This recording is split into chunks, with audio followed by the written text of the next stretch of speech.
Hi, Jeff Burns again. Welcome back. And I'm about to share with you the story of why I no longer hate Muslims and how God used a little Muslim boy in my life to completely turn my heart around. The story I'm about to share with you has been shared in synagogues, it's been shared in mosques, it's been shared in churches. I've been flown across the country, even in other countries around the world. I have told this story, and for some reason, many people find hope from it. So it's not just a Christian story, it's a story for Muslims, it's a story for Jews, it's a story for people around, anyone of good faith. And in many ways, although I'm a Christian and claim to be a follower of Christ, this story reflects a kind of a conversion that I had to go through. And I tell people that in many ways it's kind of like Saul on the road to Damascus. Remember, Saul was on the road to Damascus. He hated Christians. He was hell-bent against destroy them. And Jesus confronts him on the road and knocks him off his high horse, and he completely turns around. Well, in many ways, God had to knock me off my high horse and reminded me that although I'm claiming to be a Christian, when it came to Muslims, I was not a Christian. So I'm going to share that story with you, and I hope you enjoy it. And if you would rather read the story, it's also on my blog, and one of my blog entries, so you can do that too and pass it on. Feel free to do that. But prior to 2005, I would have to say I hated Muslims. Now, I would not have used that language. No Christian minister would say I hate anyone. You know, if they did, that would just be scandalous. But I hated Muslims. I didn't like them. I despised them in my heart. I said horrible things from the pulpit against Muslims, and I wanted nothing to do with them. And I won't even repeat some of the horrible things I said and things that I felt in my heart. For years, I had great shame over this, and now God has healed that, and I have nothing but great love. But I hated Muslims and wanted nothing to do with them. And then, after being a minister for 18 years, I remember it was December of 2004. I was sitting in my study, and I was reflecting on the next phase of my life, and I got an email one day, and it said, we would like for you to attend a 3-month class in Cary, North Carolina. It's at a church, and it's going to be a study of Islam, about Islam. This is 3 years after 9/11, and we're going to have Muslim imams. That's like a Muslim pastor. We're going to have all kinds of people, Christians, others, come in each week, and there'll be readings and so forth. And the goal is to help us understand Islam better, and also to understand how we as Christians should respond. Now, I wanted nothing. I looked at that and I said, it'll be a cold day in hell before I go spend 3 months studying about Islam. That was the last thing I had any desire to do. And so they kept at me and kept asking me, and they said, please, will you come and be a part of this class? You were an influential pastor in the area, and I think it would just encourage people if you would come. I had no intentions of going. Well, one day I was joking about it with my wife, Oceana, and I said to her, there's just no way this is ever going to happen. And she said, honey, you've been a great husband in many ways. And she said that as a Southern Baptist pastor in the South, you took a real strong stand against racism. In fact, one of the churches I pastored had found out later that some of my leadership had been in the Ku Klux Klan. It explained a whole lot of things. I'd had some guys, threaten me if I let African Americans come into the church. There was a lot of stress during that time, and I couldn't understand what was going on. But after I left, I found out from someone that, hey, some of you took on things here bigger than you realized. And we used to have a chapter of the Ku Klux Klan. He named names, and it named some of my key leaders. And my wife said, you fought that battle hard, and you took a strong stand. I was so proud of you when you did that. But when it comes to Muslims, you are a racist in your heart. Wow. When my wife said that, it hit something in me, and I was angry. I was so mad. And if she'd been a man, I probably would have smacked her. I'd have hit her. But it's my wife. You can't hit your wife. You can, but it's not good. Don't hit your wife. And so I was bothered. And so I looked at her, and I thought, well, I smiled, and I said, Luciana, here's the deal. When Jesus Christ appears at the foot of my bed and tells me to take that class, I'll be glad to do it. But I want to see his ID for confirmation.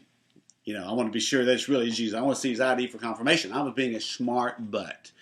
Well, time went on. They kept writing me, and I kept saying no. And finally, I thought, well, I don't want to be looked at as anti-progressive, so I'll take the class. What harm can it do? Well, I took the class, and we had to read this book. I learned way more about Islam than I ever wanted to learn. And they brought in imams and different lecturers. And as time went on, I began to realize, there's a lot about Islam I don't understand. There's a lot of things I have been wrong about. And so I'm enlightened. But this is as far as it goes. I'm not going any further. Well, one night in the class, there was about 60 or 70 people, and I was sitting next to the snack table. I always sit next to the snack table because, hey, if things got boring, I can always eat, And the coordinator stood up and said, well, in order to get credit for this class, you have to go make friends with a Muslim. Oh, I wanted to die. I was screaming on the inside. I said, no. I don't want to go make friends with a Muslim. And then they said, and you have to go down to the mosque for one of their dawah or their outreach presentations. I wanted to die. I think I would have rather had a colonoscopy than go do that. This was pushing me way outside of my comfort zone. But the battle was, I can tell people, I come from a Southern Baptist background. And we Southern Baptists like to get certificates for what we do. They say, in order to get certificates, you're going to have to go make a friend and go down to the mosque. Well, I wanted to get my certificate. If you come from a Southern Baptist background, especially in the more rural areas, if you mow the church grass, you want to get a certificate. If you take a discipleship course, you get a certificate. I have a file of these certificates. Now, they don't mean anything now, but back then they meant an awful lot. It's just kind of a cultural thing. So I want to get proof that I put my time in and took this class. Well, one day I was sitting on in a Starbucks cafe on Creedmoor Road, and I was really wrestling with this thing. I was struggling hard. You ever had something bother you so much it keeps you awake at night, you just can't sleep? I was sitting there in that cafe, and I was reading the manual for the class. I was looking at the pictures of the women with the hijabs and the men with the beards and the skull caps, and I said, God, this gap between Muslims and Christians is too wide. I'm just a good old Southern boy. Surely you're not calling me to build a bridge between the Christian community and the house of Ishmael. Surely you're not calling me to do something about this. You've got the wrong guy. I can't do this. I really thought, God, I'm so over my head. This is so outside my comfort zone. Surely you're not wanting me to do something about this. Well, I was sitting there in Starbucks, and I thought, well, the very least I can do, coming from my Christian background, I can say a prayer or something. So I looked around to make sure that no one was, watching me. And so I looked around, I had my cappuccino in my hand, and I put my head down like this, and I shot up a prayer, and it went something like this. God, if you're calling me to build bridges of love and peace to the house of Ishmael, to the Muslim community, you're going to have to give me a sign so clear I'll never, ever doubt it. Well, boom, as soon as I said that prayer, I felt like all the knots in my stomach and all the tension left me. Now, the tension and the knots didn't leave me because of God's peace falling on me. They left me because I had prayed for a sign. But coming from a Baptist background, we Baptists don't believe in signs. We don't believe in that. So I wasn't expecting God to do a sign. In fact, there's no saying that Baptists believe in miracles until they see one. So I thought I was off the hook. I thought, hey, God's not going to give a sign, so I'm off the hook. I put the ball in God's court. So I was sitting there and went back to reading the manual, feeling quite smug at this time. And then the next thing, this little boy is standing next to my little round table at Starbucks. And I had my magic markers and my highlighters, we're going to call them, laid out. And he was just staring at me like this. He was just staring at me, very attentive.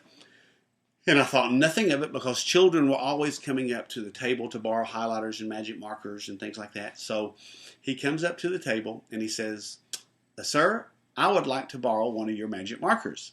And I said, sure, little guy, you can take the blue one. And he said, no, sir, I prefer the orange one. I said, wow, this little guy knows what he wants. I said, take the orange one. So this little boy takes it, I kid you not. Remember, I just prayed for a sign. He takes this magic marker. He goes around to the other side of the table, pulls the chair up, little guy, gets on his knees, puts his elbows on the table, and takes the lid off the magic marker. And I kid you not, as God is my witness, he looks me in the eye and says, sir, by the way, my name is Omar, and I am 5 years old, and I'm here to teach you some Arabic. And my heart just is like I was smitten. And he had a little school uniform, and it was the elementary school of the Islamic Center of Raleigh. And he looks at me and in his little school uniform, and he reaches over and takes out a piece of white paper out of my pad, and he begins to write out the Arabic alphabet, and he sang it at the top of his lungs, just real loud, 5-year-old kid. And I'm sitting there, and literally I felt my knees go weak, and I thought I was going to pass out. I really thought I was going to faint. I was overwhelmed by this. And it was almost like the Holy Spirit was spoke in my ear and said, "You didn't think I could do that, did you?" God had my attention. God had given me this Baptist Christian guy from a Baptist background. He had given me the sign that I'd asked. And before I could even think about what Omar was doing, to the left of me, this woman yells out real loud, "Omar, what are you doing? Please leave that poor man alone." And I said, "No, ma'am. Omar can do whatever he wants to do." I had met Jesus like Saul did on the road to Damascus. And just like Jonah was caught in the belly of the whale, God had my attention. I wasn't running or fighting him anymore. I was ready to listen to the sign that he was about to unfold to me through this little Muslim child. Well, Omar writes out the alphabet, and then he says, "Now you write it out." Well, he's 5 years old. It wasn't like, elaborate calligraphy. So I looked at it, and I thought mine looked like his, and I thought it did pretty well. I wrote it out, and he looks at me. 5-year-old kid looks at me and goes, "That is all wrong. This looks horrible. I'm going to have to come around the table and take your hand and guide you through the Arabic alphabet." Omar comes around the table, he takes my hand, and he begins to guide my hand, and together we begin to write out the Arabic alphabet. And as I began to do that, I said to him, "Omar," I said, "Wow, I took 2 years of Hebrew at the Baptist seminary." And I said, "This sounds a lot like Hebrew, because they're both Semitic languages." And he says, "It's nothing like Hebrew. It's the language of heaven." And I thought, wow, okay. So we wrote it out. And by the time, as we began to write that alphabet, by the time we got to the end of it, all my hatred towards Muslims was gone. All that bitterness, all that resentment, all that pride, all that fear, and it was replaced by the love of God. It was replaced with the love of Christ. God put his heart in my heart. And from that moment on, I've loved Muslims. I've not hated them. I've not been afraid of them. And I see them as my friends, my brothers and sisters. And it changed my life completely. All of it was gone. It's never come back. That resentment has never come back. So I go over to Omar's mother and I say, "I'm impressed with Omar. Omar is going to be a great teacher one day." Well, she said, "Well, we're very shocked by this." And I said, "Why?" "Well, Omar is an extremely shy child. He would never go up to a total stranger or a non-family member and do what he did with you. So we've been sitting here trying to figure out what moved or compelled Omar to get up and come over to you and start teaching you the Arabic alphabet." Well, you remember I'd prayed for a sign. And I knew the answer to why. I just wasn't ready to talk about it. So I walked out of that Starbucks that day. I looked up to the sky and I said, "God, I'm in. And if you'll have me for the rest of my life, I'll be a peacemaker in this world between Muslims and Christians. I'll do whatever you ask me to do. I'll invite the Jewish community in. I'll invite others into this beautiful, beloved community if you'll have me." And that's what I've been doing for years. All because God used a little Muslim child to conquer my heart. I hope you will enjoy, if you enjoyed this story and you enjoy my blog. And if you want to get regular weekly updates on my blog, just sign up in the corner up here for those. And God bless you. And if you're interested in potentially becoming a speaker or consultant to your organization, go to my speaker page. Check it out too. God bless you, and you guys have a great day.